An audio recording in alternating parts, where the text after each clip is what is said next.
Don't go ride the rides. This All got right. dark real quick.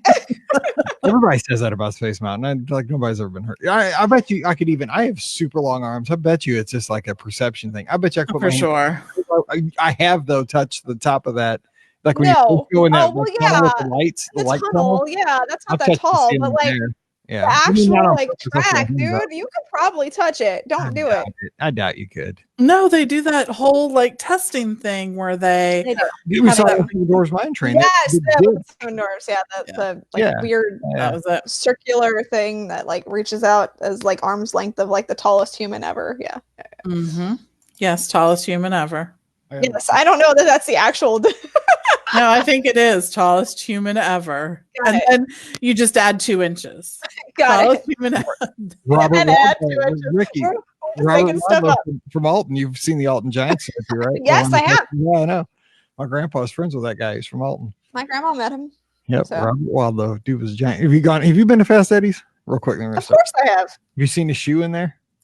I don't know that I've They have seen one the of the shoe. shoes hanging in. It's a bar in Alton, very near us, but it's got the tallest guy in the world's shoe. Yes. Robert Wadlow.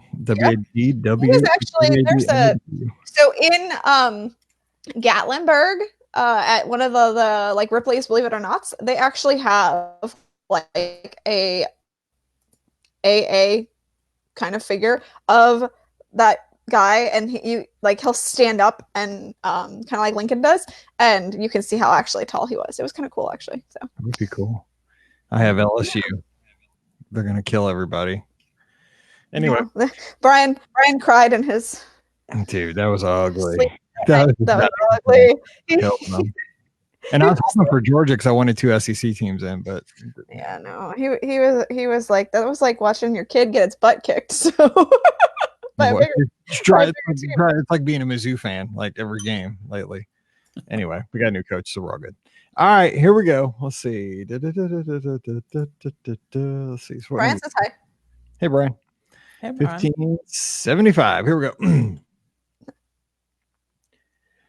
Welcome to episode 1575 of the Be Our Guest Walt Disney World Trip Planning Podcast. I'm your host, Mike Rallman from BeOurGuestPodcast.com and one of the senior agents over at the Magic for Less Travel. Happy Friday to you. Nope, wrong day. We aren't at Friday. I just did the Friday ad read. Let me try that again. All right, here we go. What was that? I heard something like ringing. Is that somebody get a text? I got a text. Which is so weird because I always have my phone on silent. Weird. I thought it was Mallory or something. Okay, here we go. Welcome to episode 1575 of the Be Our Guest Walt Disney World Trip Planning Podcast. I'm your host, Mike Rallman from BeOurGuestPodcast.com and one of the senior agents over at the Magic for Less Travel. Happy Wednesday to you. We hope that you're having a great midweek and chugging right along here during the holiday season. It's a great time to get out, see the lights in your neighborhood, see all the special events happening around your community. I got to do that this past weekend and had a blast, and hope you're enjoying this great time of the year as well. We're going to be answering your listener questions. We're so excited this week. The entire crew is here. We know it's been a minute or two since we've all been here, but we are so glad to be back. So joining me today from DisneyWorldAfterAll.com, TouringPlans.com, and the Mouse for Less, which is newly redesigned and awesome looking. We have Rikki. Rikki, what's going on? I just got done celebrating Christmas, so y'all are behind. I'm just saying. It comes early to Jeff City, Missouri, apparently. It sure does. So I got some fantastic placemats from my mother and father-in-law, and they are so gorgeous. They're Disney placemats, and they match my kitchen perfectly. They're black and white and gray, and they match so perfectly. I can't wait to get them out and put them on my table because they are so gorgeous. They have little hidden Mickeys in them, so you can't tell necessarily that they're Disney placemats at first, and then when you look at them, they look like Disney placemats. So I love them so much. So that answer officially makes you the oldest out of the three of us that you're excited for placemats. It's like when you get underwear, you're you're a kid, you're oh man. Youngest in age, oldest in presence. Actually I had to laugh though because my niece, who is 11, was wishing and praying. She's like, I hope I get scrunchies. And I'm sitting here thinking, honey, you got scrunchies because I gave them to you, but she didn't know yet at the time. But I was just laughing hysterically in my head because, like, you know, when you think back, like, scrunchies are not a thing anymore after 2001, and now they're like a thing again. So it's so weird. It's so weird that she's like so excited about scrunchies, and I'm like, oh honey, I used to wear these myself. So that's the thing now. Like back in the summer, I had to get Mallory like a 50-pack of scrunchies off Amazon for like $18. It's like this thing called Visco Girls or something. Okay. Oh yes. Like they all have Hydro Flask water bottles, scrunchies, and some other junk. I don't know. Whatever. Yes. So it's also being 11 years old, I guess. I know. All right. Also joining us, so glad to have her back, Pam Forrester Kohner, the Magic for Less Travel. What's going up Pittsburgh way, Pam? How's it going? Oh my gosh, right? I feel like I haven't been here in forever, not with any kind of regularity anyways. So I am so glad to be back. Just, we're in full holiday mode here in Pittsburgh. We got to see, we have this conservatory that has holiday lights each year. And they put them outside and inside the conservatory. And as you can imagine, it is spectacular. I bought tickets to go see the Kennywood lights. Kennywood is our amusement park here in the Pittsburgh area, and they do a thing like that. But now I'm not quite sure when I'm going to get to see them, probably between Christmas and New Year's, maybe to do that. So we're doing holiday stuff. And I go to the World soon too. So same. Lucky. Yep. We're going to overlap, I think, Pam. Really? Okay, we'll talk later. We'll be there at the same time. We'll be there. Yeah. Okay. I think Kennywood and Dollywood are connected because of Islands in the Stream, that song. Oh my gosh. You are That's awful. That is my theory. That is terrible. Kennywood and Dollywood. That is what we are. Oh no. Stop. Okay, let's get to the That questions. gets stuck in your brain. Oh my gosh. That's wrong. All right, what's the question? It's from Matt. He says, I'm not sure what the correct way is to submit a listener question, but hey, you got it in. So I have one about the Candlelight Processional. My wife and I are taking our kids down the weekend before Christmas and really wanted to go see the Candlelight Processional on December 21, having never seen it before. I've heard the recommendations about doing the dining package, but it looks like there are 0 reservations left at this point. Given that I understand you have to reserve it by paying in full upfront, is there any reason to keep checking on the chance that cancellations would open up between now and then? At this point, I'd be happy to book any restaurant, but there's no good way to on the website to say any restaurant anytime on a given day. So it's pretty grueling to just keep clicking through each restaurant, then through each day part. Thanks, and I really enjoyed the show. Found it for my runs while training for my first marathon this January at Walt Disney World. Thanks, Matt. All right, Matt. Well, good luck on the training. Stay healthy, because I can't believe it. We're within a month of marathon weekend starting. So everybody, be careful. This is the time. Like we have plenty of time to recover if anything happens. Now, put yourself in some bubble wrap and take care of yourself, because we're a month out. All right, so Pam, what advice do you have for somebody because again, that's that weekend before Christmas, and it does get kind of nuts trying to see Candlelight Processional at that point. It does. So there's a couple of things you can do. First of all, I just want to make sure that you're looking on the website and not the app. And the reason why is it's sort of easier to see. You go in by day, just search by dinner, filter your search so you're looking at Epcot, and you'll actually see the Candlelight Processional packages as a different dining reservation. You don't have to look at each restaurant that may offer it. It actually is its own category. So make sure you look for that. It usually has it listed. You can I know that you still have to go day by day, but at least that sort of, once you put in those filters, they tend to stick around while you're doing that. The other thing you can do is actually call dining, which I know the waits for dining are brutal lately. That has to do with the way that Disney is trying to teach us all to use their websites. So you can do that as well. Call and give them your span of time and have the cast member try to assist you. There's absolutely reason to keep looking for these packages, because even though you have to pay them in full, they're still fully refundable up until a certain point, up until that cancellation date. And people cancel all the time. If weather looks bad, they forgot they made the reservations, almost 6 months ago. Their travel plans have changed, and and they just got the reminder reminding them of their upcoming reservation. And they're like, oh, shoot. Yeah. So anyways, there's absolutely reason to keep trying to do that. And if all else fails, if you can't get in to see it, you can always wait in the standby line. There's a good number of people that get in every time the standby line opens up.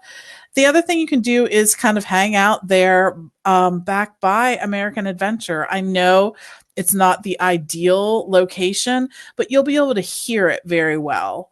You'll be able to hear the songs and the narrator, and it's really such a moving experience to be there with all those people. It really, I mean, if that doesn't bring the spirit of Christmas into your heart, I'm not quite sure what will. So it's an awesome show.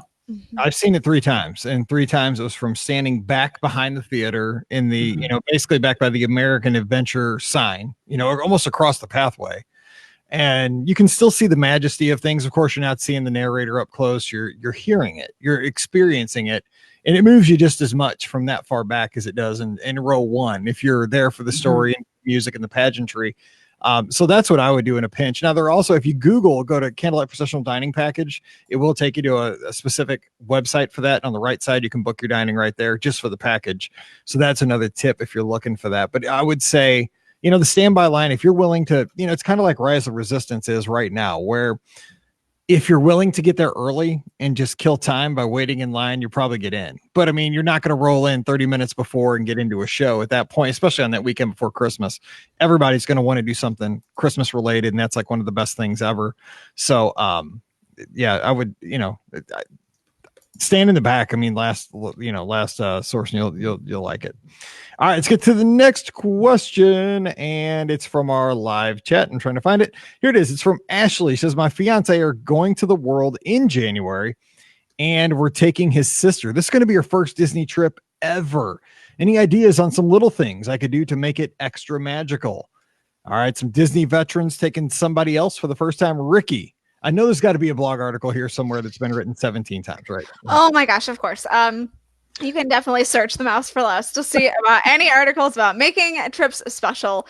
But really, kind of the best thing about taking like a first timer like this is really everything is special because it's the first time. So that's the pressure's really off. I mean, to be perfectly honest, if you really think about it, because like everything is so special the first time. Now, of course, you can always do things like a dessert party or, a special meal and make sure they get the first timer button, which is always something that's key. You never know what you might get with that by wearing that. But I mean, really, the whole trip is going to be super special. So don't necessarily put a lot of pressure on yourself to make it like the most special thing ever. Like everything is going to be fantastic for a first timer like that. So my advice would be to have memory makers so that when you get back, you have all the images. It's because the first time you're going to have so many great, like, discoveries, like on Tower of Terror, that video will be awesome. You can do a photo shoot in front of Cinderella Castle for somebody. I think the folks listening to this show for the most part, we kind of take those pictures for granted. It's like, oh, we're going to Walt Disney World. I already have it planned out for marathon weekend. Monday I'm going to get my medals, God willing. I get all 6 again, and I can go get my picture in front of the castle. I've done that, 4 other times, and I've done that many times outside of races, just because that's what we do as Disney fans. But for somebody that's never seen the castle, that could be the thing that they're showing their friends, in that professional looking picture from the photopass photographers when they get home. That's special. That's the memory. So Pam, what else might you suggest? I think, the things that make Disney quintessentially Disney are some things that are really important to do. A character meal or a character interaction of some sort, regardless of your age. I think everyone should do that. Just having a veteran like you there to help guide them through the experience, I think is absolutely fantastic, because then they don't encounter a lot of the pitfalls that many first timers do. Spend some time at your resort. Make sure that you really embrace that part of the vacation, because many people tell us, that's one of the reasons they go back time after time again, as well as the parks, is their resort that they're staying at. Have some good meals when you can, some meals where you're actually sitting and enjoying yourself. You're on vacation. It can be exhausting. First timers probably don't realize quite how, exhausting a Disney vacation can be. So make sure that you think about that too, but you're going to have a fantastic time. Memory Maker and all those other suggestions are great things to do. Alrighty, back to the inbox. This one is from Amy and Brett, and they say, "Hello, my fiance and I have a trip to Disney World planned from February 29 to March 4th of 2020. I see that Mickey and Minnie's Runaway Railway ride, good job putting an extra R in there, thank you, opens on March 4th. We are very interested in riding this ride. I'm wondering what to expect in terms of what it will be like that day when Hollywood Studio opens at 9 a.m. What time do you suggest getting there? How long do you think the line will be? How busy do you think it will be? We're new DVC members and love Walt Disney World. We're really wanting to check it out and ride it before we leave that day. We are a bit tight for time that day as we leave the park on March 4th at 2020 in the afternoon, which is why I wanted to contact you and ask for your suggestion. Thanks in advance, Amy and Brett." So here's what I'm thinking about that, Ricky, and kind of back me up on this. We've been watching this past week, the Rise of the Resistance opening, and how the cars were circling like vultures at like 2 a.m. Yes, at the day it opened. And apparently they didn't open the lot, so they just like they couldn't go in the lot. So people were on property until they could like swoop in. That's exactly what I'd have done. You know, I mean, that's totally. I was like, that's exactly what I'd have done. I was like gone in Speedway and got a little gas and got a zinger out of the store inside and went back as it opened. Nope, and go get another zinger or something. I don't know, but so I don't know that. Obviously, there's going to be a lot of folks there when this ride opens that first day. Everybody wants to be there day one. I don't know it'll be to the level of Rise of Resistance, but it could be. I mean, it'll be close. I don't think it'll be significantly less, and I think they'll adjust their opening time that day. I don't think it'll be 9 a.m. Right. Yeah. So, Ricky, what do you say to them? Because this is their only shot. It's their checkout day. I get it. They want to be there on day one, but they have to be out in the afternoon. I mean, get there. Yep. I say get there at like 6 a.m. Yeah. I mean, it'll depend on what time. Obviously, it's so hard because Disney has been like, with Rise is opening, they've been so cagey about what they're doing. So it makes it really hard to know kind of what they would do for not the Runaway Railway is small by any regards, but a smaller type of attraction. I mean, we know that Rise is like, the best thing since sliced bread. So, Rise or Runaway Railway probably won't be the same, quite the same caliber, but it will still draw the crowds for sure, because you're going to have all the bloggers and all the vloggers there who are there to get content. So yeah, make sure you look good, because you're going to definitely be in the back in everybody's videos. Yeah, exactly. So I would definitely get there super early, and this is coming from me, so I'm being truthful about it, because I don't get anywhere early. So I think Mike's probably right. 6, 7 a.m. Would probably be about the time that you'd want to get to the park. If there's a 9 a.m. opening, if it's an 8 a.m. opening, then yeah, the 6 o'clock a.m. time would probably be key. I would just go for it. I mean, the hard part is to know how look, we didn't know how Rise was going to work until the day of. I mean, honestly, we didn't know how people were going to get in line until literally the morning of the attraction opening. So who knows how it will actually work when, Runaway Railway opens? Will it be a standard queue? Will they utilize this boarding pass system that now they have in gear? Because I can easily see them using that moving forward for new openings of attractions, since now they have the whole process in place. I mean, it seems like a no-brainer. So will they utilize that? I don't know. You won't know until probably the morning of, and everybody will be talking how do you get in line? So I wish I could be more helpful in that regard. And I don't know what time your flight is. That's the only thing. That's my only worry. So go try, and if you can get in there, go ride it. If not, well, you tried. So bottom line is get there as early as you can, and when you got to leave to get on Magical Express, you got to go. I mean, you're either going to get on it or you're not, but I think you can almost guarantee you're going to get on the attraction as long as you're there, like say 5:30 or 6. Now you're going to kill a bunch of time in the morning, but the night before, go to the Boardwalk Bakery and pick up some big muffins, make it an event, because it is exciting, like being there on day. It is absolutely so even like waiting in. There's like it's like when back in the day when I got like my iPhone 4, and I waited in line at West County Mall at 3 a.m. in front of what Chingy, the rapper. Yes, yes. You know, there was like excitement there. Like it stunk having to wait in line for 4 hours. But guess what? I walked out with one of the phones, you know, because I invested time. You're going to walk out riding that ride. We won the first, but it's not going to be a pleasant morning, but you can make it more pleasant by making it kind of an event. Right. You know? Yeah, exactly. Yeah. All right. Next question from Megan, kind of studios as well. My husband wants to visit Hollywood Studios on our trip this June, and I'm so overwhelmed by planning. Haven't been to the studios in 3+ years. Any advice is appreciated. Not sure how long we should expect to wait for Rise of the Resistance and Smuggler's Run. So by June, look into your crystal ball there, Pam. I know you have one behind you somewhere. Yeah. It's behind the brick wall. Exactly. All travel agents are issued crystal balls because that's what we have to do. Absolutely. We have a hotline that we can call whenever we have questions. Yes. Hello, crystal ball line. so, but I get it. I mean, if you haven't been to the studios in 3+ years, you haven't been to the studios. I mean, at this point, it's like almost a new product. So yeah, absolutely. Megan. So Megan, we're gonna just have to all kind of be in a holding pattern for what will happen this summer. Watch over the next few months to see what actually happens. When you really need to start worrying about this is like 90 days before, because then we're like 30 days out from when you can make Fast Pass if you're staying on site. So start thinking about that. I think we'll see a decrease. I think those boarding passes may be in effect for a while. The boarding groups may be in effect for a while. And how long that extends, I really don't know. And I don't know that Disney knows.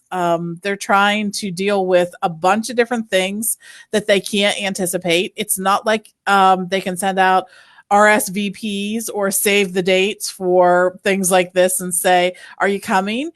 Check yes or no. Do you want beef or chicken? Will you be in boarding pass group number 25 or whatever? You know, we just don't know. And it's really hard to predict this. Even with all the experience that Disney has, it's still like blows me away how we see differences in things. Like think about Smuggler's Run as compared to Rise of the Resistance. It's crazy just the difference in this space. So anyways, I think that this will be a really popular ride and will continue to be so. But I think that there will be a way that Disney finds a way for most guests to experience this during their longer vacations. Now, I can't guarantee it for people who are going to be there for 2 nights or so.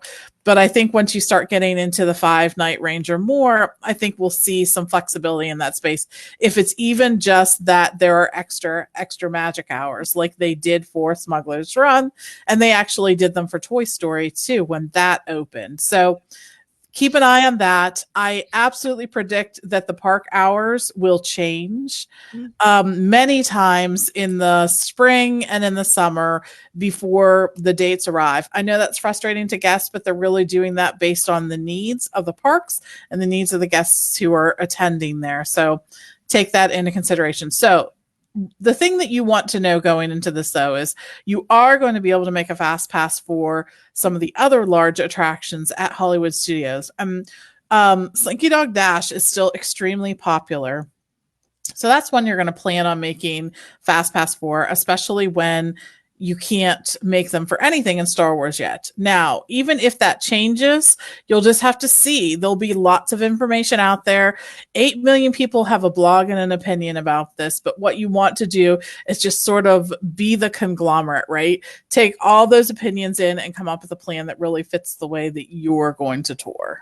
That's right. Be flexible too. You know, it's one of those things that, you know, they're going to do everything they can. And the thing that I'm getting on Friday's show, we're going to start off talking about how they handled the launch of Rise of Resistance with the boarding groups. We're going to have a little conversation before we really get rolling on Friday. So stay tuned for that.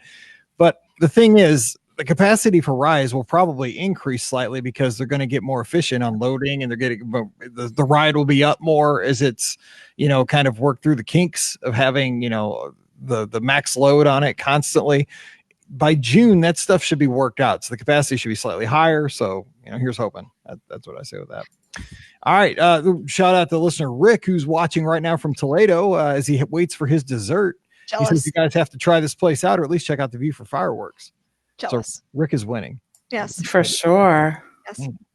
All right. Next question is from the inbox Family Moon, February 2020. It's from Ben in Dallas. Hey, BOGP crew, my wife, 2.5-year-old son, and I will be going down to Walt Disney World in February to stay at the Riviera Resort for a few days. Doesn't the Riviera open this week. It's yeah. It opens the 16th. Yes. So, Yes. And guess who will be there on the 16th? Of course, Pam Forrester will be there. Yes. They like have me on speed dial for opening of the resorts. I'm so jealous. See, I was connecting the dots there. Pam can't do the show. And, okay, Riviera opens. Yep, that's it. Mhm. Okay, so she says, I'm calling this our family, or he says, I'm calling this our family moon as we are expecting a baby girl in May. So this will be the last trip for my wife, son, and I together, just the three of us. No. Any special ideas y'all would recommend for my wife or the whole family to celebrate this occasion? Thanks. That's a good wife. I would say a spa appointment. Mm. I did that for Pam when she was pregnant. God, I was a hero for at least 24 hours.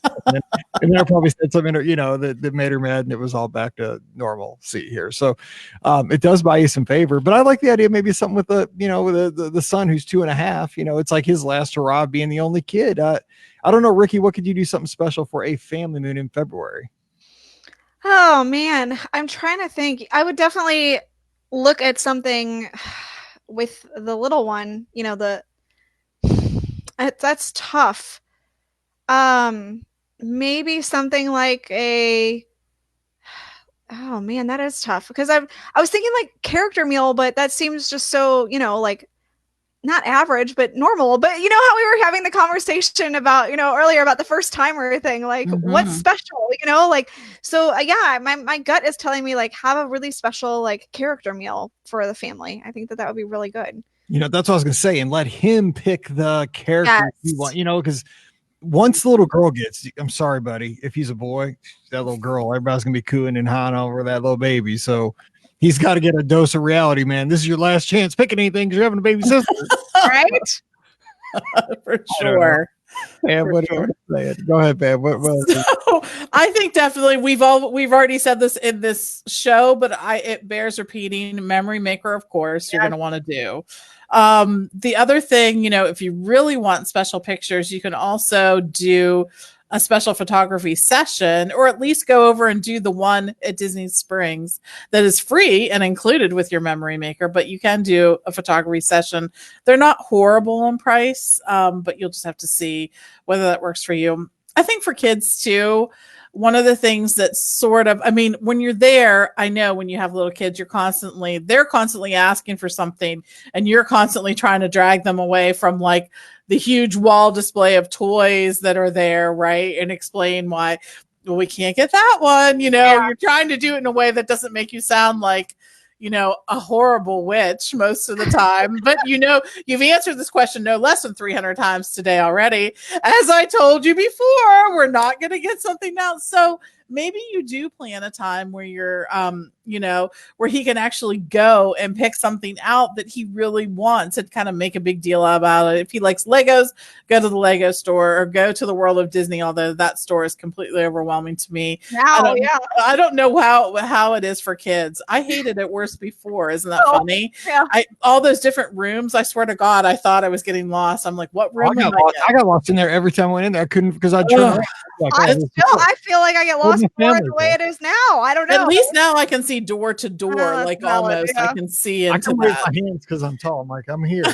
I know, right? But maybe do something like that, something that's fun. And of course, I'm always going to say resort pool because kids remember that pool experience more than half of their vacation sometimes. So definitely. Yeah, I would say splurge on the resort. That's a good one with a good pool. That's probably because that's a good one.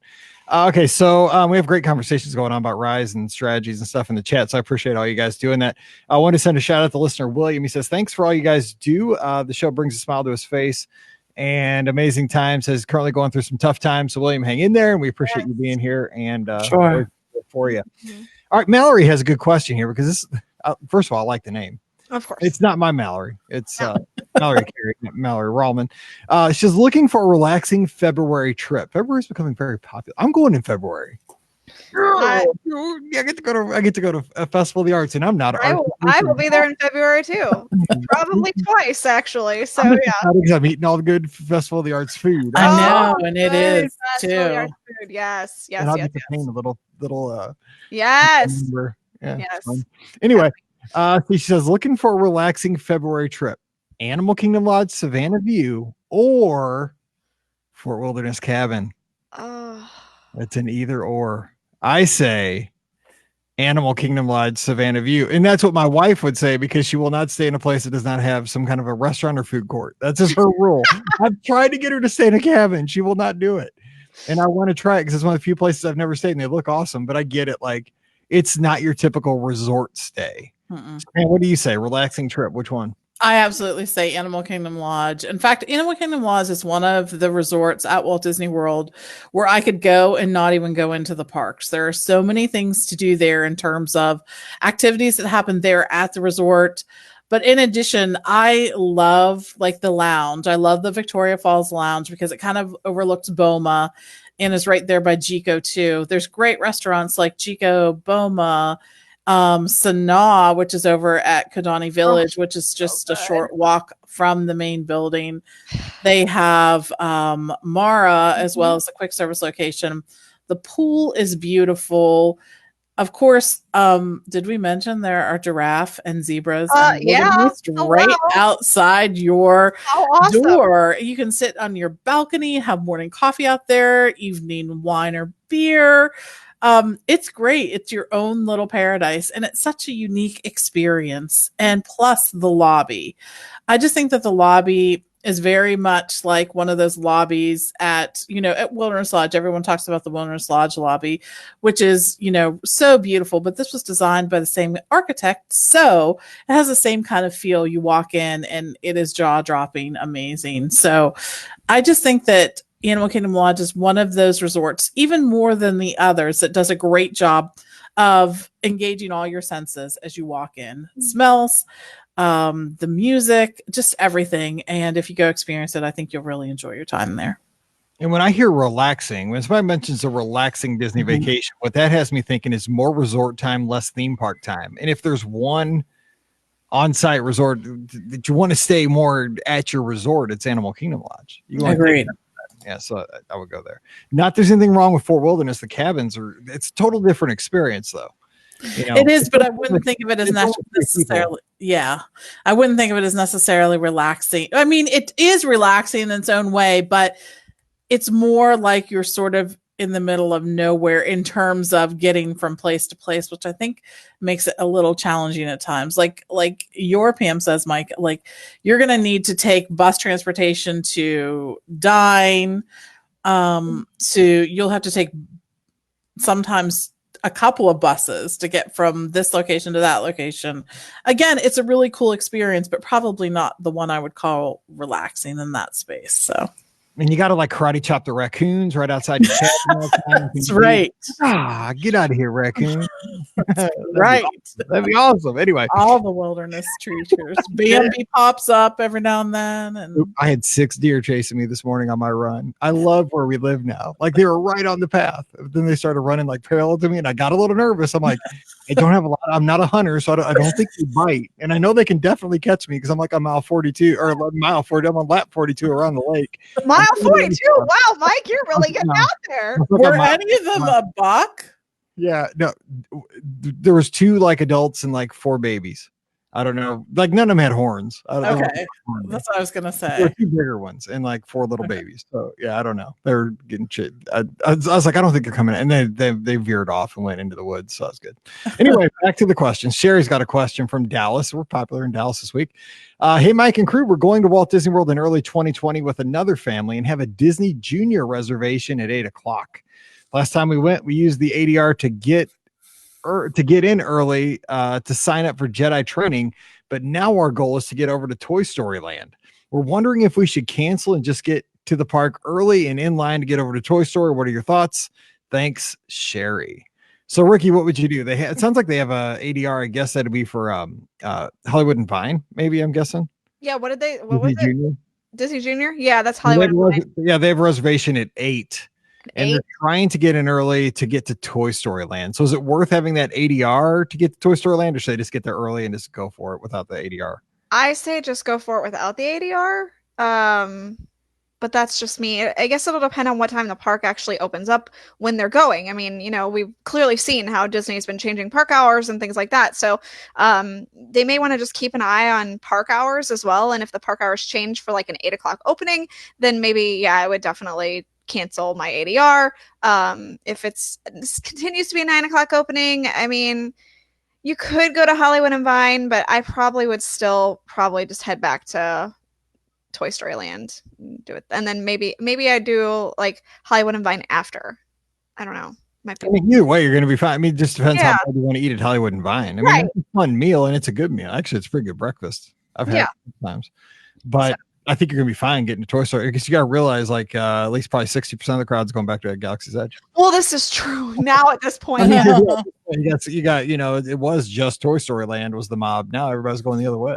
Yeah, that's not everybody, but a lot of folks. A lot, yeah.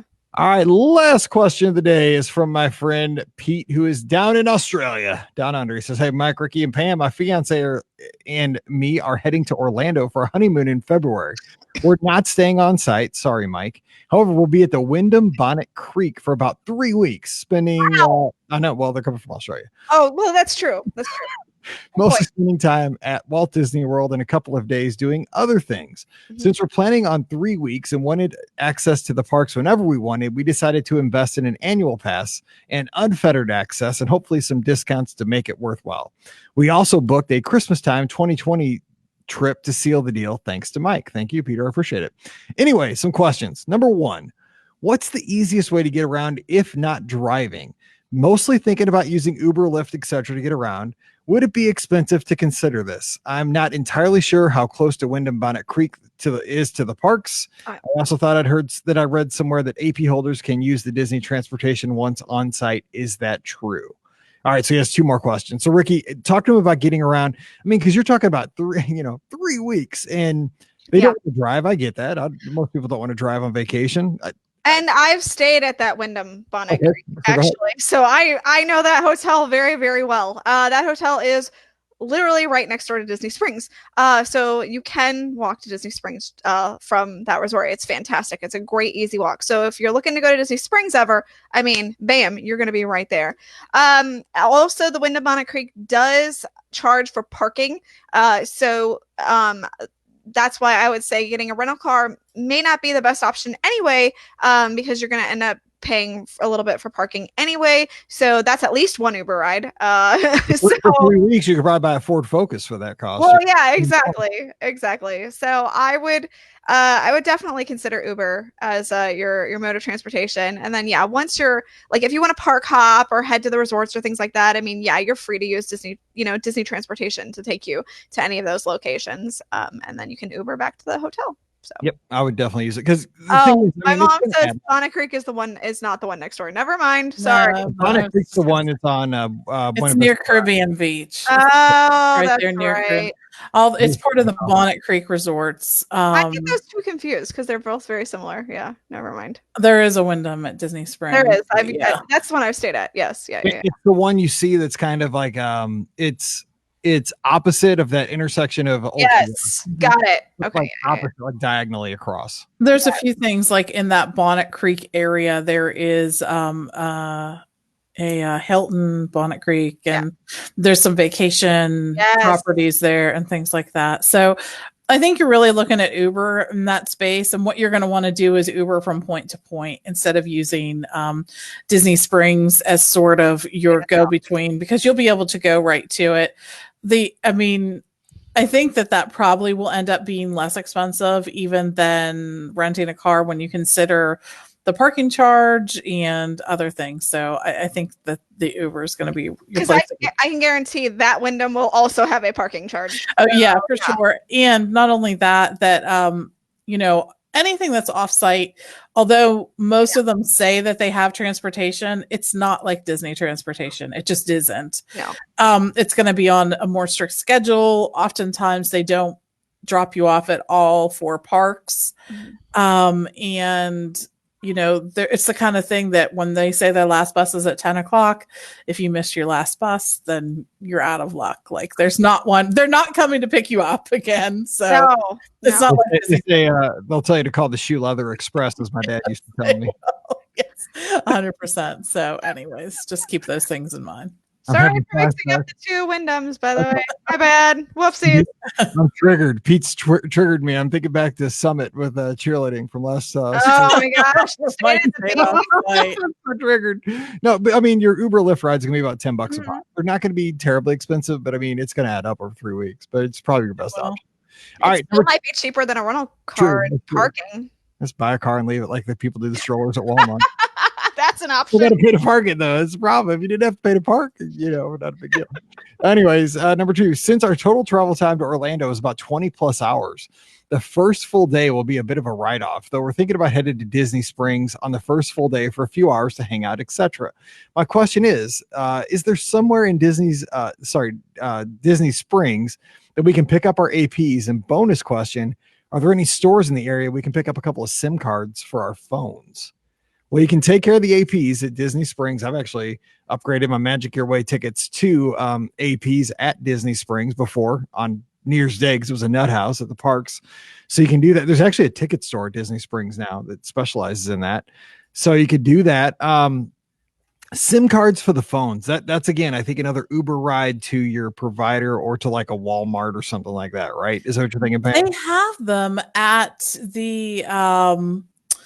the value resorts. Last time I was there, I remember seeing them. I have seen, you're right. I've seen SIM cards. Yes, I'm guessing that if they have them at the value resorts, they probably have them at all of the resorts. But yeah, it's just like a little like dispenser, like a vending machine sort of thing. So I would just, watch for that. But yeah, they have had them at the resorts. So I don't know, like even where you would check to see that that's still a thing. And like the vending machines could go at any time. So what I would do is when you're there at guest services at Disney Springs, already taking care of your annual pass, ask there if they know of a place on property where you can get a SIM card, and they may be able to help. They very well may know the answer to that. So yeah. They very well may. We need an Apple store at Disney Springs, people. For a decade. I know. His last question, he says, I promise for this email anyway, we really want to do a couple of tours while we're there, especially Keys to the Kingdom, which I've done before with my daughter when she was in the college program a couple of years ago. But now I want to do it with my new wife.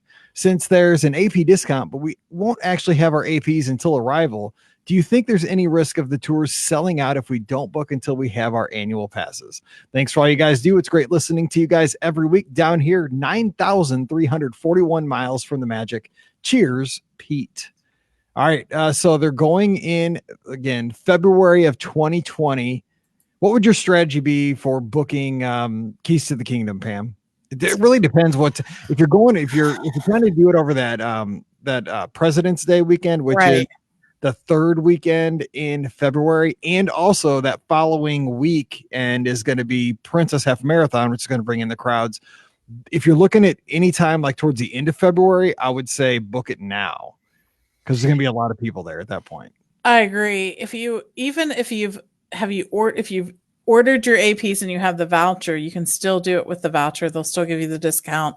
If not, I would just go ahead and it's hard to predict that. Like, it's not like we get a report on, in these periods of time, this is when the tour is sold out. And I'm sure that Disney doesn't even share that information.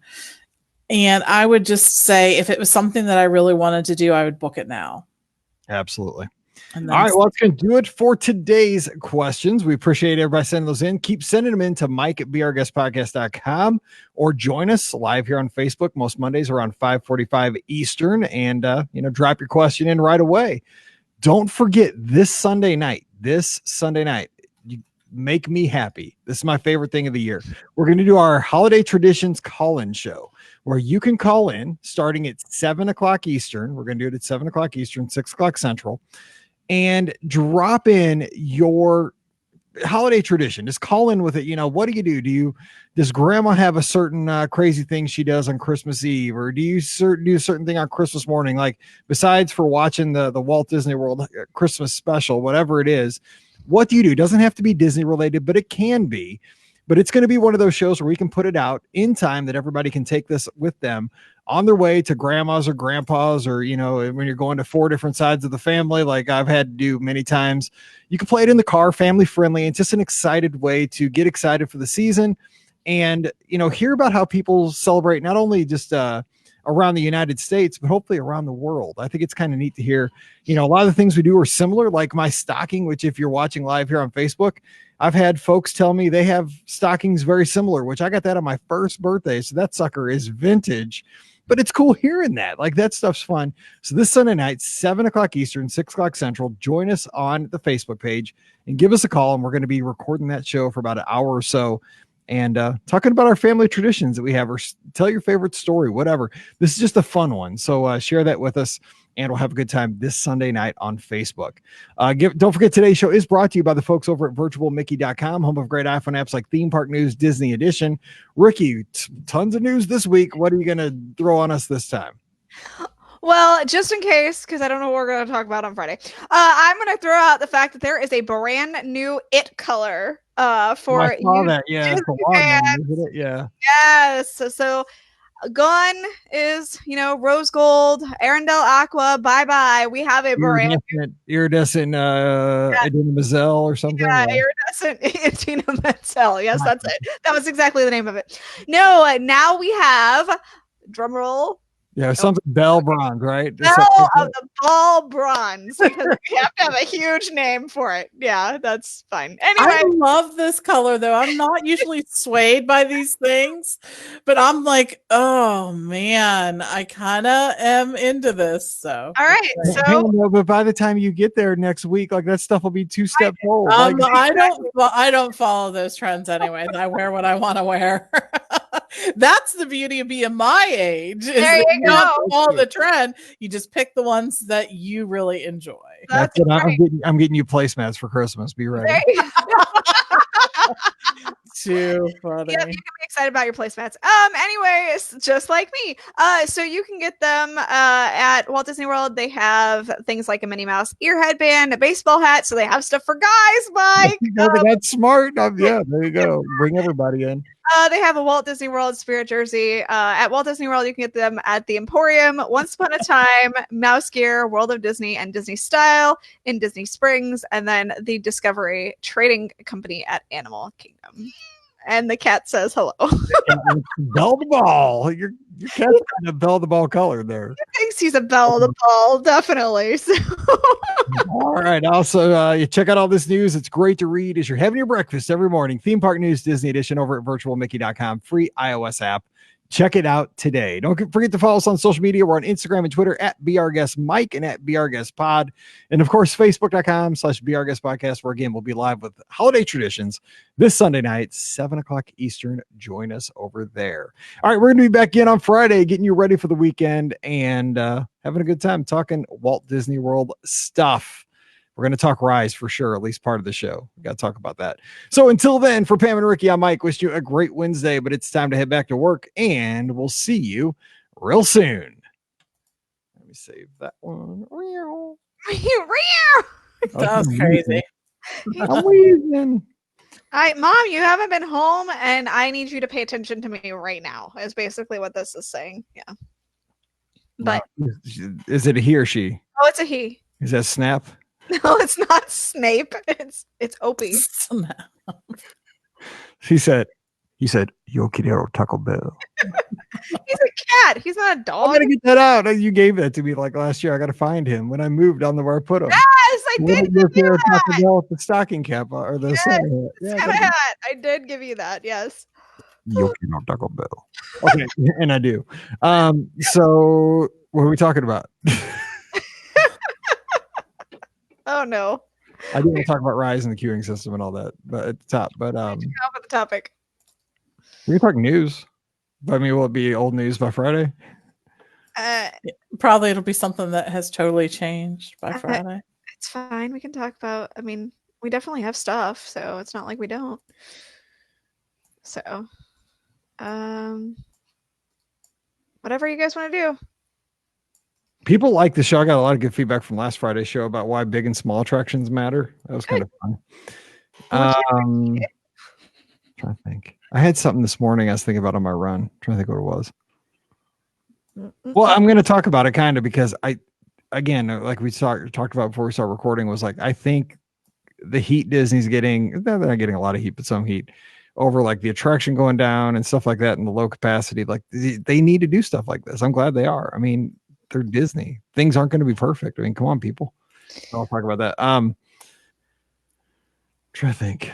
What else could we do besides stuff? What's current? Well, we definitely have all the news, but what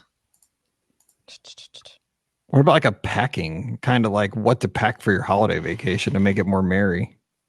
I said, yeah, like let's do not only holiday, but like early, late winter or whatever. Yeah. You know what I mean? Like because marathon trip, like what could you pack to make it better? Yeah, like anything like January through March. Yes, agreed. Because it is different. It could be practical stuff like to stay warm. It could be stuff to make your trip more fun for Valentine's Day, like or Christmas or like it. Okay, let's do it. Okay. Look at us coming up with stuff. See, so long. This is why you guys listen to us. So we just come up with stuff. I'm thinking about what do I need to pack? I need to order stuff on Amazon. Okay. Just like that. I have something good, and it involves running. So here, okay, good for you. We've all three used them a long time ago when I thought we were drowning on Seven Seas Lagoon. Okay, here we go. Life preservers. I'll get to it on the show. Okay. All right. 1776. Here we go. Welcome to episode 1576 of the Be Our Guest Walt Disney World Trip Planning Podcast. I'm your host, Mike Rallman from BeOurGuestPodcast.com and one of the senior agents over at the Magic for Less Travel. Happy Friday to you. Yes, we are getting so cool.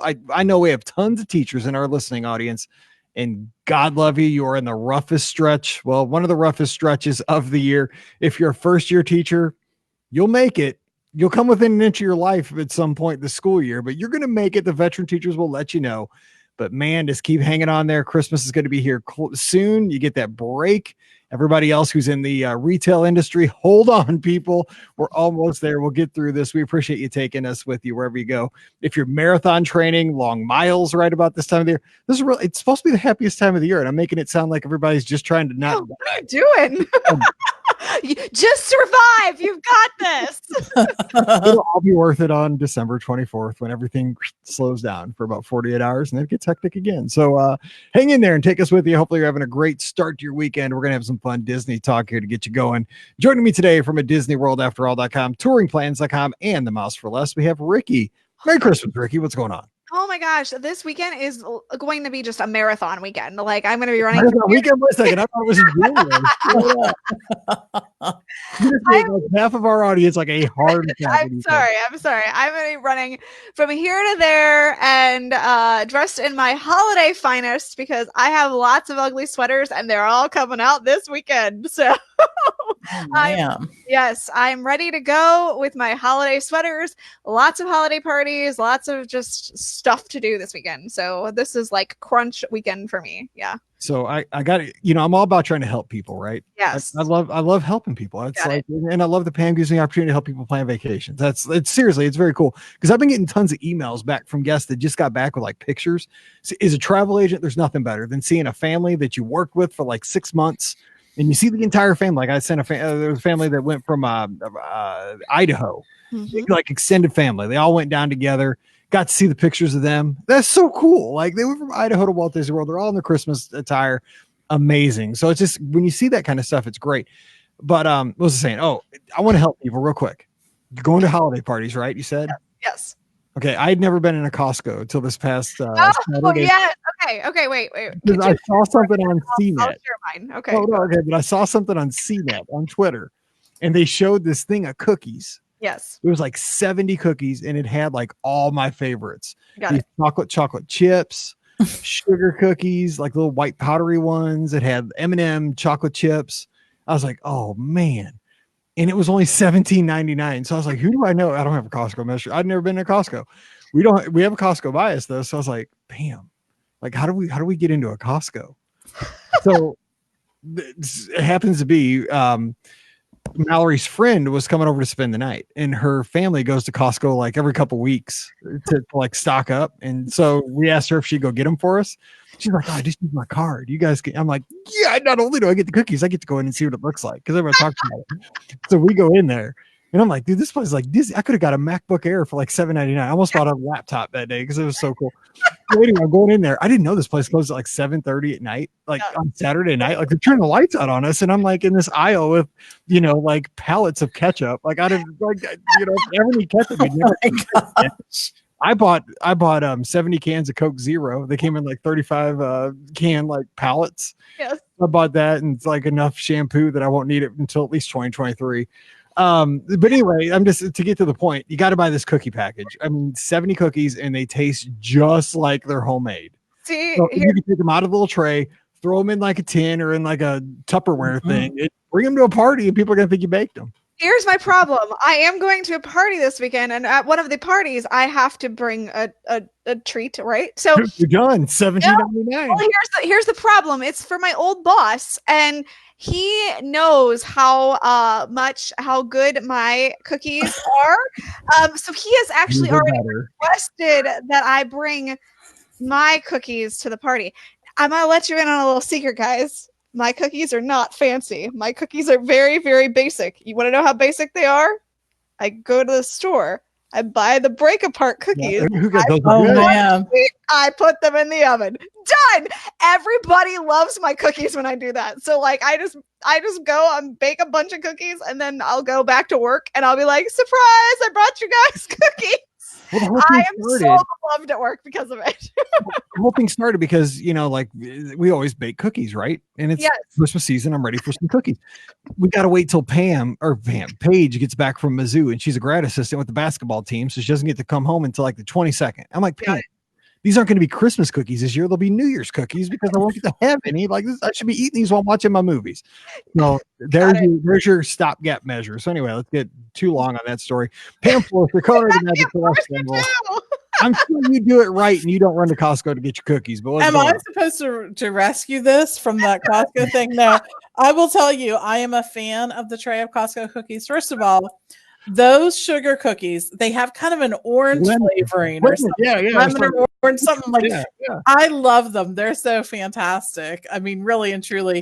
Wait till you see Mike around Thanksgiving time. Huge pumpkin pie for like $6. I saw an apple pie. This thing was like the size of like I know, right? No, the pumpkin pie is literally like $6 for this huge pumpkin pie. They have pecan pies for under they're like $13. Seriously, will change your life. There's only 3 people in my family, me, Steve, and Hannah. We shop at Costco at least once a week. Seriously, we get there's stupid stuff that we buy there every week. Eggs, peppers, you know what I mean? Stuff like that. So we really do. Anyways, there's just something about Costco. Just don't buy any travel there. Only buy it from us. That's not a big thing. I'm like, Pam, cover me. I'm flipping this thing around. Right. I know, right? So anyways, but no, Costco is an experience for sure. We end up shopping there all the time. So it has cool stuff. It's just like little stuff that you can't always get everywhere else. And they typically have sportswear of your local team and stuff like that at decent prices. I mean, instead of spending the insane pricing for the Penguins merchandise, they usually have some stuff there at Costco that is sort of reasonable. So anyways, yeah. I didn't see it all because they turned the lights out on me, and I was scared. I know. Well, Saturday night is it's the night that they do close early. They're open Monday through Friday of regular times, but Saturday and Sunday they do close early. And just avoid it on weekends altogether. It's nightmarish. No, No. I'm buying a card, $60. I got to get one because I almost bought a couch from Costco because they had a pull-out. You're gonna load it in your car. How am I gonna get this home? So they had a pull-out couch that was exactly what I was looking for, and I was like, if I could get this home, I'd totally buy this right now. All right, to the Disney talk. This show's not Costco, but I mean, Costco. I will. Hey, you can throw me a one-year membership, and I'm good in St. Peter's. Anyway, so let's talk about rides real quick, and we're going to talk about things to pack to make your Disney vacation better. Like, what things can you bring to improve to make your next Disney trip a little bit better. Yeah, better vacation. So before that, though, this past week we've gone through the opening of Rise of Resistance. Definitely Disney taking an attraction to the next level. I've been reading that, even with all that, there's been some downtimes, there's been some struggles, but you know what? Here's the thing.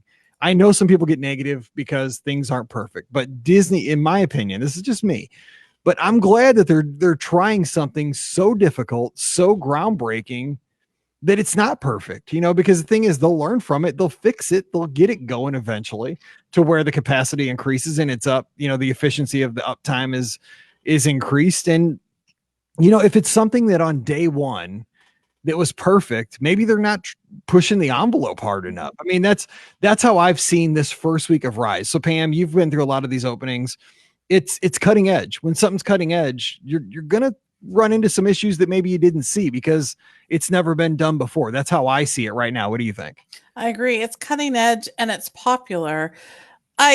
I mean, as a Disney fan and someone who is a theme park fan, I think the thing that is the most puzzling to me is that when other fans get upset because of the popularity of another ride or a park or whatever, like, I get it. You want to experience it, but I'm always so glad when Disney makes something that appeals to so many people, that there are issues like this, that there are wait time issues, because that means they're really touching and impacting something that is special to a lot of people. I mean, I think that that's something that I want to see Disney keep doing because I want to keep seeing them be successful.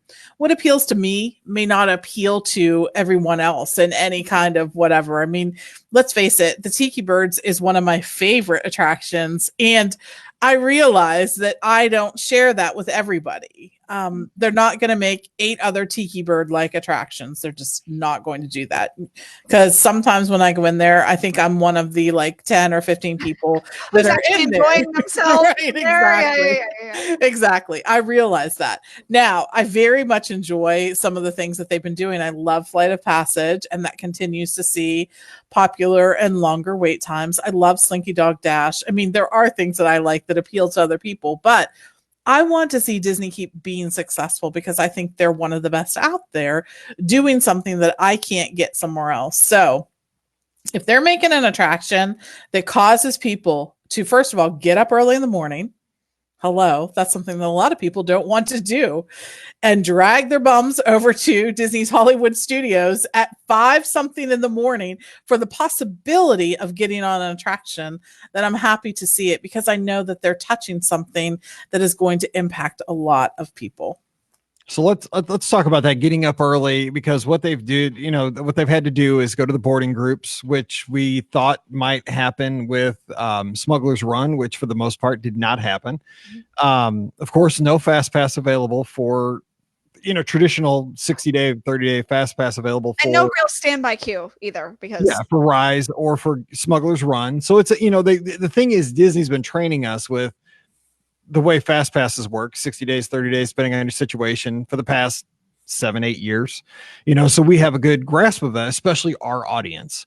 And the good news is our audience is very tuned in, so that if you were headed down on day one, you were in the best situation you could expect to be in, because things have been fluid this past week. I mean, I will say that it is frustrating when kind of the parameters and the rules, kind of are fluid, but I think it's Disney looking at what's happening and making changes on the fly to accommodate as many guests as possible. I think they're doing it for the right reasons, but I do understand the frustrations because everybody tries to have the perfect plan. You just got to kind of go with the flow. But with these boarding groups, getting there, and I know, Rikki, you're not an early morning person. I am. I like getting up early. And I think, I've always said 100 times on this show, early bird gets the worm, and I'm 100% for that, because I'm, going to bed early the night before, and I'm sacrificing on that end. You stay out and kick it till 3 a.m. Okay, maybe not that late. You did I don't know how much you're kicking till midnight anymore, but so I mean, what do you think about this boarding group process? I like it. I think it's fair. I think if you invest the time, you have a good chance. I think it's as good as can happen right now. I think it's fair to a point. I do have a little bit of frustration. Obviously, I'm not look, I'm going to be down there for Christmas, and I'm well aware at this point, unfortunately, because I know, like, I'm already setting myself up for this. I'm not going to get to ride Rise. And as much as it disappoints me, because I want to get on it, because I know that. Why do you say that, though? You have as there good is no way I am getting up at 5 a.m. to go to the park. It's just not So happening. then that's what you have to say. Then I'm choosing not to do and I'm what it takes to do this. Yeah, and I'm well aware of that. It's frustrating in that regard, but I'm well aware that it's not going to happen. Like, you know what I'm saying? Like, I'm already well aware. There's no way I can get my husband up to go to the park to ride the ride at 5:30 in the morning. He's run the marathon. I know he would. It's not happening. It's not happening. He's not going to get up. It's just not happening. And a lot of people are like that on vacation. It's not happening for them. And that's why I get their frustration, because they're not getting up at 5 a.m. to go to the park. And I get that. Like, as someone who they're on vacation, that does not appeal to a lot of people on vacation. So I get that. So I've already written that off. If I get on it, I get on it. And that's great. I don't see myself getting on it because, again, I think all the boarding passes are going to be gone by the time I get to the park. Even if I get to the park by 8:30, the boarding passes are going to be gone. Like, it's just, that's the, even if I got there early, like, that, to me, that's early. Like, it's still going to be gone. So, I think the frustration that a lot of people have had, and this is the part that I understand, is that they have been opening up the boarding times before the posted opening times of the park. And I think that that's the frustrating part for people, is that if you're going to do it, that's fine. That's absolutely fine. But start it when you have park opening scheduled for. Don't start it early. Don't start it at, 6 a.m. and you said that the park is going to be open at 9, like, don't do that. And I think that that has probably been the more frustrating part for people than, they're offering the boarding pass system. Like, that part is understandable. I get that. It's the, hey, we're going to open it early. And even though we told you the park opens at 9, it doesn't. And you missed your boarding pass now because you didn't get here before 9, like well before 9, when everybody else got the boarding passes, because that's not what time we said it was going to come up. So that's, I think, the big frustration that people have. And I think rightly so in that regard. If you're going to say the park opens at 9, then you should have the boarding passes go at 9. So. I get that, but I think they're trying to increase capacity by opening early. Yeah, I get that too. I think too. But then save some of the boarding passes for that 9 o'clock time. Don't have them all go at 8 o'clock in the morning or 7 o'clock in the morning or whatever time. Save some back for the official time or the afternoon. Like, do it that way.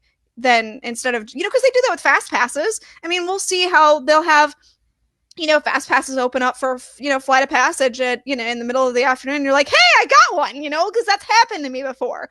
So, like, I think that might be the more fair way to do this, is to save, have everybody in the morning get their boarding pass, and then maybe save some for either opening time or like the noon time period slot or something along those lines. Because I think that might be a little more fair for people. It would be more fair, but I just don't think that's possible, because if you're there, I mean, you should have, if you're there at 7 a.m., they should go till they go. I mean, every person that wants one at 7 a.m. should get one, and whatever's left is whatever. I get it, but if you're told the opening time is 9 o'clock in the morning. But they did alter that. Eventually they did, yes. Right. It took them, I think, 2 days. I think that's reasonable.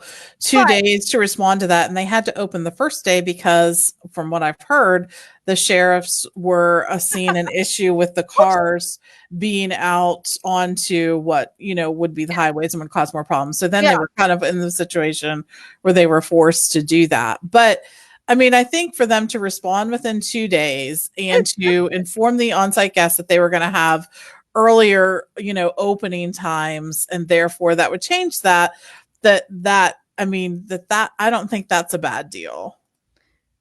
Yeah, I get it. It's just, I think it would be a little, they're doing a lot of goodwill with what they're doing, by offering, if you don't get in the boarding group, by offering the fast pass for the next day, we've seen them offer the park ticket.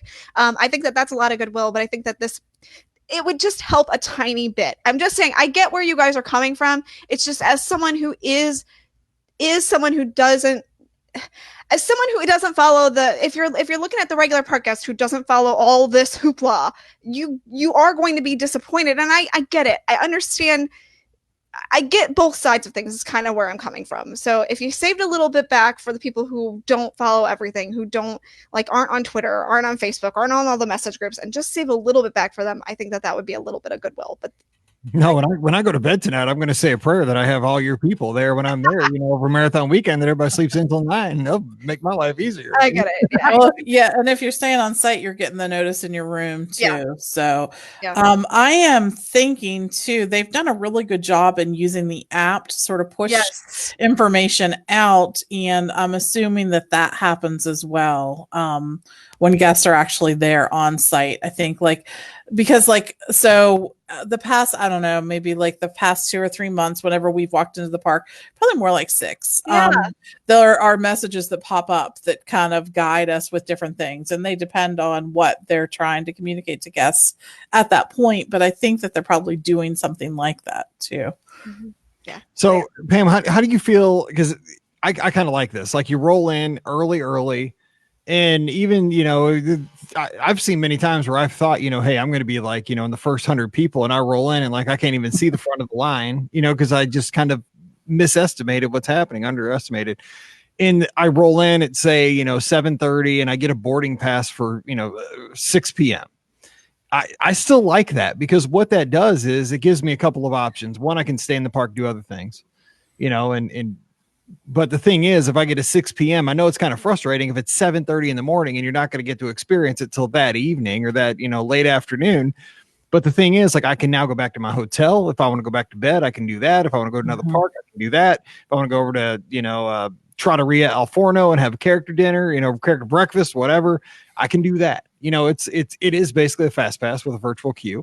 I mean, it's not ideal that your fast pass, that your return boarding group isn't going to happen within a couple of hours, where typically you'd still be in the park, but I'm fine with it because it opens up my day. So do you think that's the best that can happen at this point?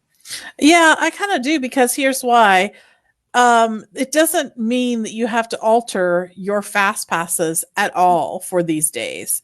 Whatever you planned 60 days ago is still in effect, and essentially you'll still be able to do, because you do have that hour boarding window, that you can do either the fast passes or use the boarding group kind of thing. So that I think is that in it, I think is very cool, because if you would have had to have used a fast pass in order to access either of these attractions, then that would have limited your fast passes for the rest of the day. You would have had to choose that day as the park that you're going to be in, period, or you would have had to choose Hollywood Studios, and then you would have missed out on access to things like Slinky Dog or some of the other tier 1 attractions in that. So I like this right now. We'll see how it goes. We'll see what it continues to do. But I also like that they've avoided what has been basically those huge lines that we've seen from other, not only Disney opening attractions, but Universal attractions, considering that here we are with Hagrid's, we're way into it. And we're still seeing those attractions, and we're still seeing those lines for the attraction that we didn't see, in the past. So I'm glad that we're sort of avoiding that too. And it's going to be fluid. I mean, things are going to change, but I think that it's not perfect. Nothing's going to be perfect. But I think that what I've seen is, I don't know what else they could have done to make this much better. I'm glad they don't have Fast Pass right now. For Smugglers or Rise, because it is helping the flow, because that'd be a mess. It would really slow things down. Of course, people have guaranteed entry. So if you have the Fast Pass, you're all about it. You know what I'm saying? But overall, I think it's a good idea how they're handling it. So we'll leave that. I also want to send a shout out to my friend Linda, who's traveling down to Walt Disney World right now. She's on a rather lengthy vacation with her family. Was there opening day and the next day, and has been feeding me back lots of firsthand boots on the ground information, because she wanted me to have that information to help all my guests and everybody here that listen to the show. So thanks to her, because I've been learning a lot. She's been doing a lot of statistical crunching. I told her she needs to get a hold of Len and become a statistician, because the stuff she's giving me is gold. I'm like, oh my gosh, that's great. You're figuring out all these calculations. It's amazing. So it's getting better. That's what she is saying. It's getting better as the week goes on. So that's good to hear. All right. So let's hop into the topic for the day. Just a few things we're going to talk about. things you can pack for your vacation this winter when it's a little bit chilly. You could bring stuff to make your Christmas vacation better, to celebrate maybe Mickey's Very Merry Christmas Party, marathon weekend. In my case, something I might bring to make the trip a little bit better. Maybe you're going out for Valentine's Day, Festival of the Arts, what have you. So Pam, what's something else you can, besides stuff you would throw in for every vacation this time of the year? What are you throwing into your vacation, and why are you throwing that in? Throwing it to your luggage, not your vacation. I am taking, although you kind of do this for, any trips during this time, I'm taking layers, lots and lots of layers, because this is the time of year when the weather starts to get a little unpredictable. Yeah. Usually you have sort of a sense in the fall, you have sort of a sense like it might be hot someday and it may get down into a certain temperature in the evening, but we're not going to see like 30s, right? In the fall, typically. But now as we approach the holidays, it can get cold. Yeah, it can get really cold. So that means for me, it means layers, and it means gloves and something to cover my ears, because my hands and my ears are cold. Forget it. It makes the rest of things miserable. And if you think about it, like we all have coats that we bring with us, but we don't always bring gloves or something to cover our ears. And that's the thing that just drives me crazy. So anyways, definitely hats and gloves. Along those lines, Pam, because I've been down there, I go for marathon weekends. I go in January every year and have been for probably a decade. I will say that one of the most hard things to find on property was a stocking cap. Yeah, right. I have one that has like a WDW kind of logo, like it says 71, and it's not a big like the bigger ones that are kind of more popular with like the pom-pom on top. It's kind of like more like a skull cap, just like the real tight one. But, and if it gets super cold, I've actually seen them, looks like they went to Walgreens or something and bought, they don't have any logos on them. They're just like black stocking caps. I've seen those like at the cash registers at the hotels and stuff, and like little cheap gloves. But you would think, has this changed? Am I missing? Rikki, have you seen you would think like in the winter, they would have like cute stocking caps of every kind, in Go to the Ball Bell Bronze or whatever. I don't know. Why do they not have stocking caps? Because people at least go home, No, that's true. I know that is kind of an interesting question. I don't usually see a lot of that stuff either. They may have like one or two options. They should have a lot. But they should have a lot, especially, they have sweatshirts and stuff like that they'll sell. I've seen the big thing that I see people grab when it's cold outside is not only do they have blankets that they will sell, which are cute blankets, by the way, but they also have, I see it all the time when it's cold, people buying beach towels to keep themselves warm so that they can wrap it around themselves and stay warm. So yeah, definitely, if just know Disney does sell a couple of things that'll keep you kind of warm, but not a lot. And it is very surprising. You'd think like Walt Disney World branded gloves.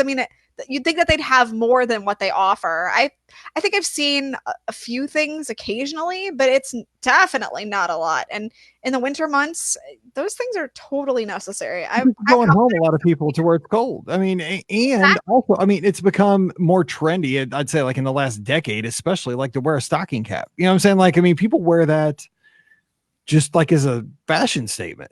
I don't, but I wear a ball cap. But I'm telling you, when it's chilly, if you put on a stocking cap, like Pam said, cover your ears and keep your head warm. If you keep your head warm, your body stays a lot more comfortable. And I always have a scarf too. I just pack all those three things in my, in my the bag that I carry around with me in the park. Like I just throw those things in there because like Pam said, while it may be nice during the afternoon, it may be comfortable, it may be pleasant. In the evening, once the sun drops, and it drops early because, you've got daylight savings that's happened, it drops quick and it drops cold and it gets freezing once that sun goes down. So you definitely want to make sure you have hats, gloves, scarves, and my favorite thing to have because you're outside all the time at theme parks like this is hot hands. Oh, that was going to be mine. I buy them on Amazon. I'm sorry for stealing it, Mike, but seriously, hot hands, and not just hot hands, but the hot feet toes. that you put in your shoe and you let it like sit there. It is a godsend when it's cold out like that and it's dark and you're freezing. I mean, just having those things are huge when it's cold out like that. So go to pick some up before you head to your vacation. They have them at Walgreens. They have them at I've seen them at Home Depot. You know, they have them, of course, at Walmart and Target and stuff like that. But I always get them at Walgreens because I find that they're a lot easier to find there. So, because they always have like a rack of them, like somewhere sitting out in the middle of the, you know, the store there. So I just literally like grab like 15 packages and stick them in my bag when I'm on my way down to Disney. So, yeah, just what I would do with those, and again, I buy mine on Amazon because every morning I run at like 5 a.m. And as long as it's not super cold, like tomorrow morning, it's supposed to be like 20 and I'll still be outside running.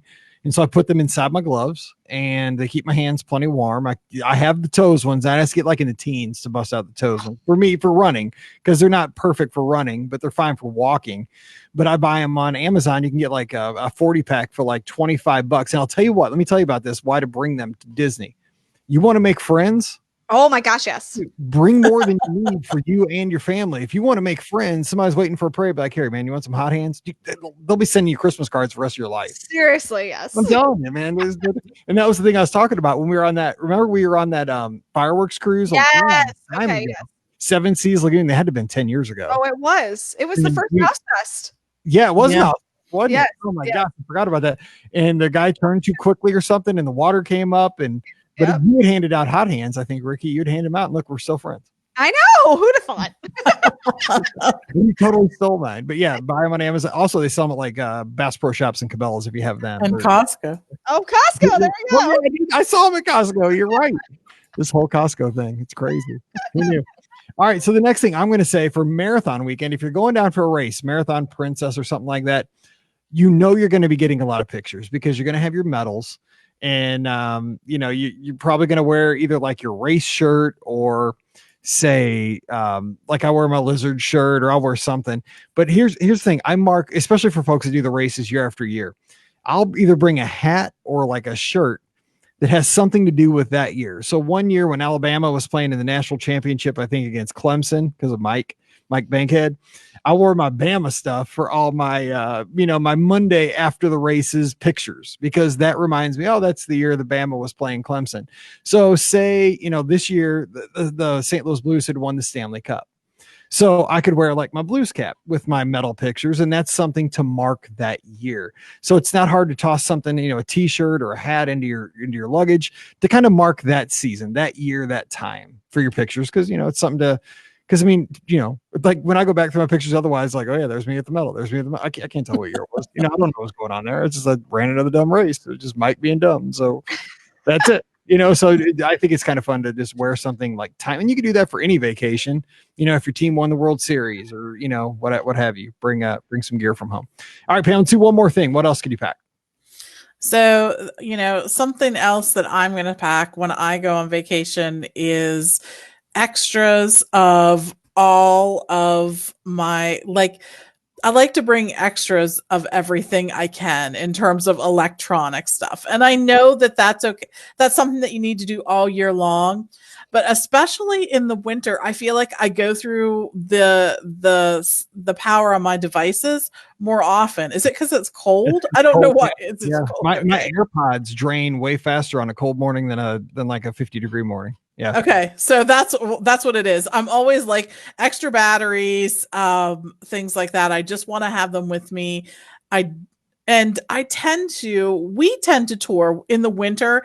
And I think it's because the weather is not so hot. We don't feel like we need an afternoon break as much. We tend to go longer. Like we may quit earlier in the evening, right, but our days are longer. So like, let's say we're in the park from morning until, early evening without leaving. We do that. So I think it's extra important to bring, those extra batteries. I agree. That's important all the time. You're right, because I've done the same thing where I just don't get as tired. So I'll chug on, but in the summer, I'm always going back at 2:00 and I'm like getting a full charge on everything by the time we go back after dinner, so Good call there. All right, Rikki, what else? What else you packing? So with the holiday season, because I will be down there for Christmas, the things that, I always want to pack, and I know that it's so silly, but I make sure that I pack, my holiday sweaters. Like we talked about, this weekend, I'm going to the ugly sweater parties. Well, I'm going to make sure I have those same ugly sweaters when I'm down in Florida. And I know that a lot of people think about that, but sometimes you don't. So, you're there to celebrate the holiday season. So have some fun with it. I have my mini ears that I wear, that light up, and I make sure I pack those every holiday season.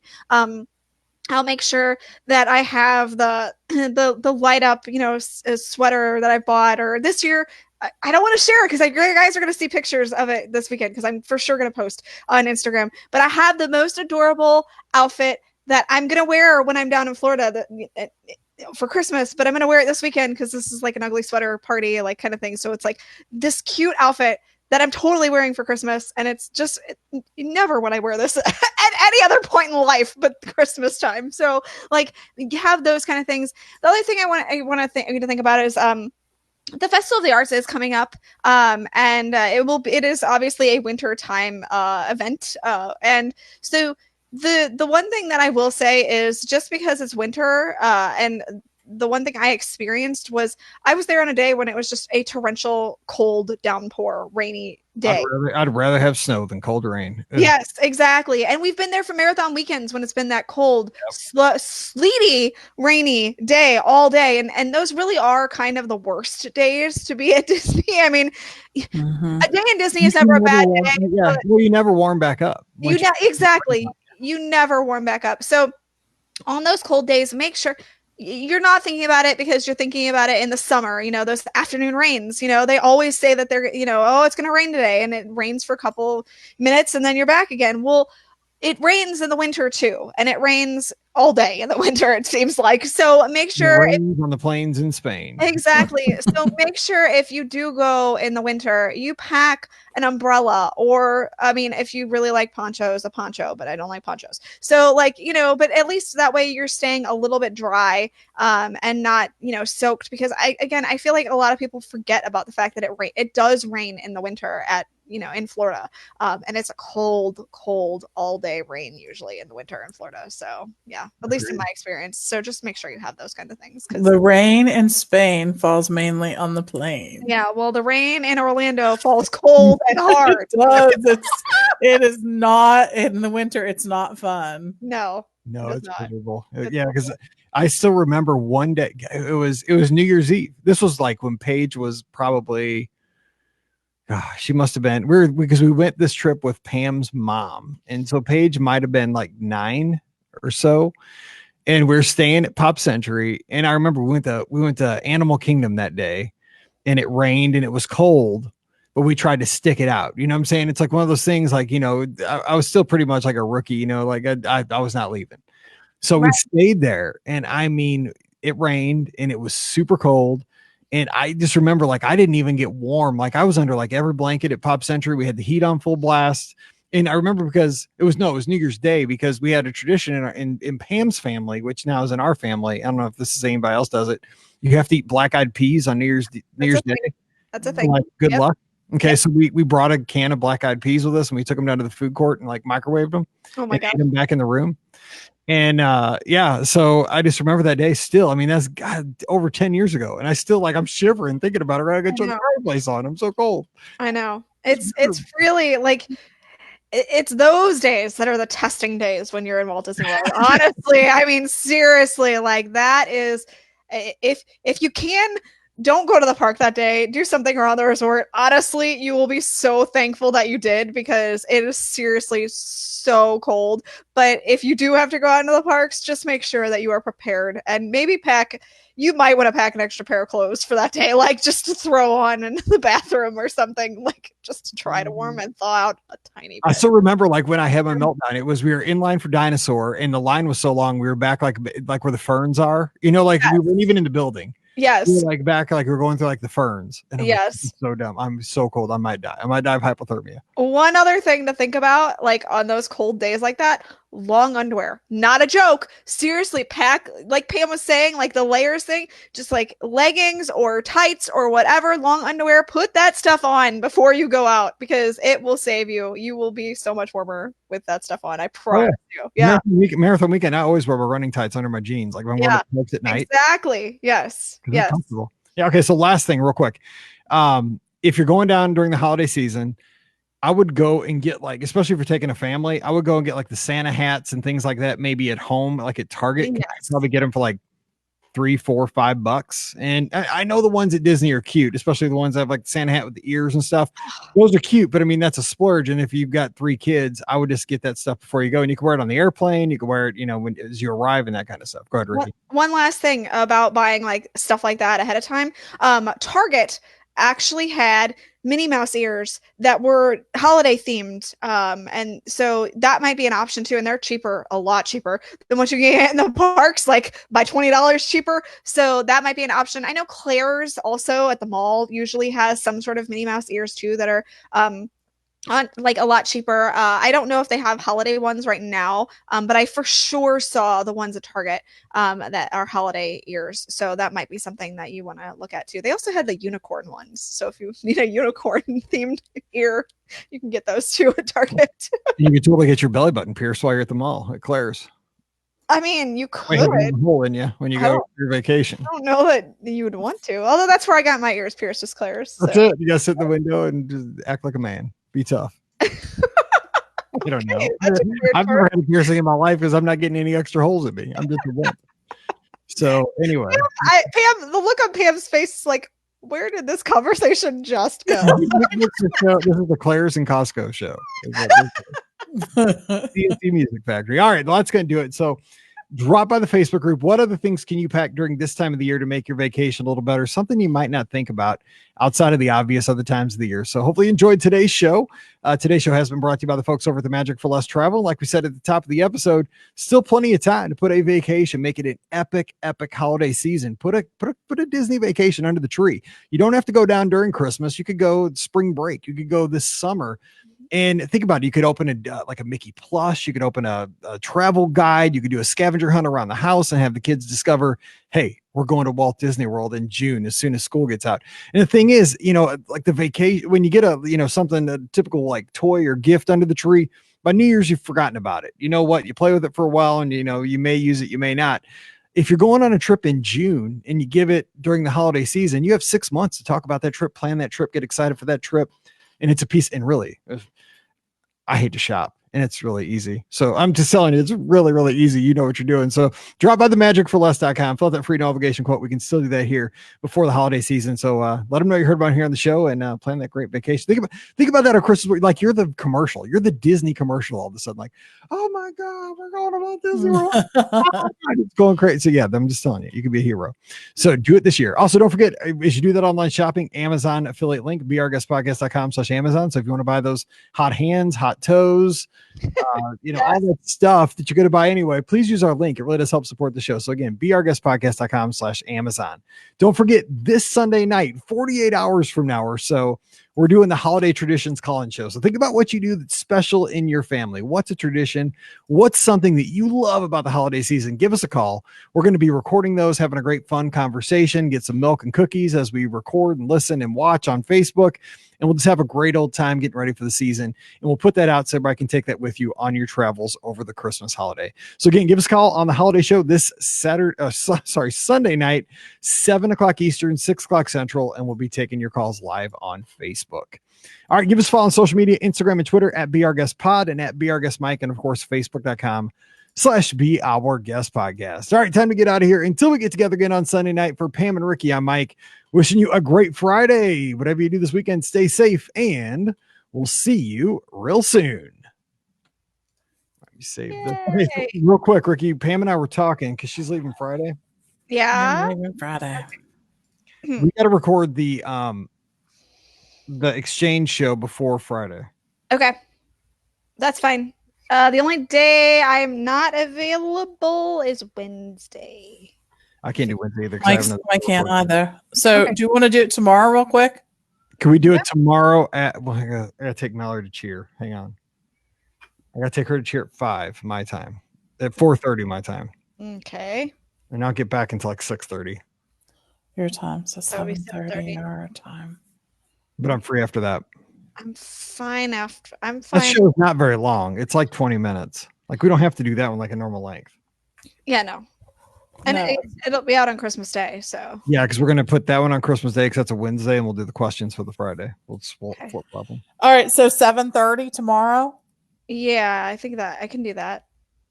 7:30. Yeah, 7:30. So 6:30. Well, 6:30 your time. Yes, yeah, that'll work. Okay. Let's Okay, plan on that then. I'll send out the link and I'll catch you guys on. All right. Okay. Sounds All right. great. Okay. See y'all. Guys, Bye. Okay. Bye. bye, everybody. Facebook.